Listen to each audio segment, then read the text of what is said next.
আচ্ছা ভাবুন তো, আপনি একটি সমুদ্রে নামলেন, কিন্তু যতই চেষ্টা করছেন ডুবতে পারছেন না। এটা কি কোনো জাদু, নাকি প্রকৃতির এক অবিশ্বাস্য রহস্য? চলুন জেনে নেওয়া যাক। সাথে আছে রাইফান।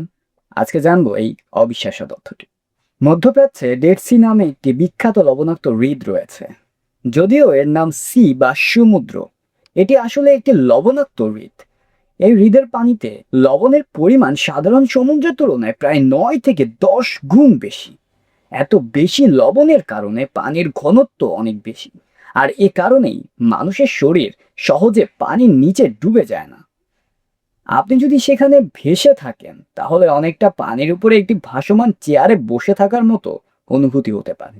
তবে একটি বিষয় মনে রাখা জরুরি, এটি সম্পূর্ণ নিরাপদ নয়। চোখে বা মুখে এই অতিরিক্ত লবণযুক্ত পানি গেলে তীব্র জ্বালাপোড়া হতে পারে। এছাড়া মাথা আগে দিয়ে পানিতে ঝাঁপ দেওয়াও বিপজ্জনক। আরেকটি মজার তথ্য হলো, এত বেশি লবণের কারণে এখানে মাছ বা বেশিরভাগ জলজ প্রাণী বাঁচতে পারে না। এই কারণে এর নাম হয়েছে ডেড সি বা মৃত সাগর। পৃথিবীতে এমনও একটি জায়গা আছে যেখানে সাঁতার না জানলেও মানুষ সহজে ডুবে না।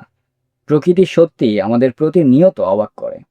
আপনি কি কখনো ডেড সিতে যাওয়ার সুযোগ পেলে ভেসে থাকার অভিজ্ঞতা নিতে চাইবেন? অবশ্যই জানাবেন। আমি আরজে রাইফান। এমন আরো অবিশ্বাস্য তথ্য, অজানা ইতিহাস নিয়ে আবারও হাজির হব। ততক্ষণ পর্যন্ত ভালো থাকুন। আল্লাহ হাফেজ।